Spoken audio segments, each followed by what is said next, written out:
লন্ডনের হিথ্রো বিমানবন্দর থেকে শাহজালাল আন্তর্জাতিক বিমানবন্দর ঢাকা প্রত্যেকটা সংবাদ প্রকাশিত হয়েছে। অতঃপর নেতা এসে দাঁড়ালেন জনতার মঞ্চে, বিমানবন্দরের সামনে পা থেকে জুতা খুলে মাটিতে হাঁটলেন, মাটির গন্ধ শুকলেন, মাটি হাতে নিলেন দীর্ঘ 17 বছর পর, বুলেট প্রুফ বাসে করে জনসভায় যোগ দিলেন, দাঁড়িয়ে বিশাল বর্জ্যকণ্ঠে ভাষণ দিলেন।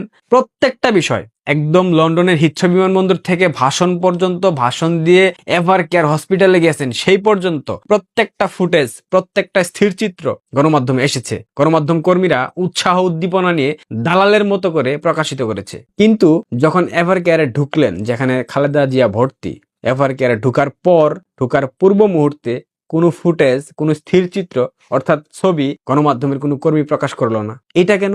সকাল থেকে সন্ধ্যা পর্যন্ত দালালি করলেন, কিন্তু এভার কেয়ারে জিয়াউর রহমানের পুত্র গেলেন তার মাকে দেখতে, সেখানে তার মায়ের সাথে কোনো ফুটেজ কেন দেখতে পাই না আমরা? কেন কোনো ছবি আমরা দেখতে পাচ্ছি না? কারণ বেগম গ্রেনেড জিয়া উনি আর বেঁচে নাই। কথা আমি অনেকবার বলেছি, আমাকে কমেন্টে যাচ্ছে তাই গালাগালি করা হয়েছে, আমি মিথ্যা বলতেছি।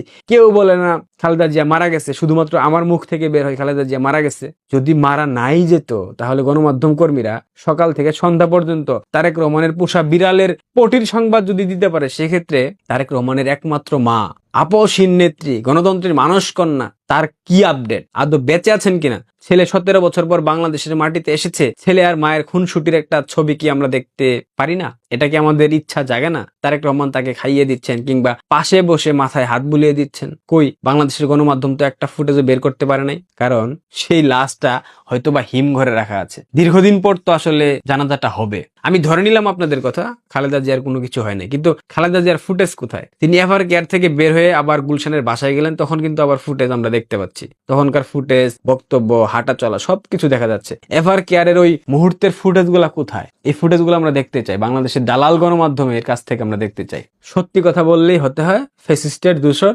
স্বৈরাচারের দূষর, এটা সেটা কত কথা, দেশে এটা করব সেটা করব।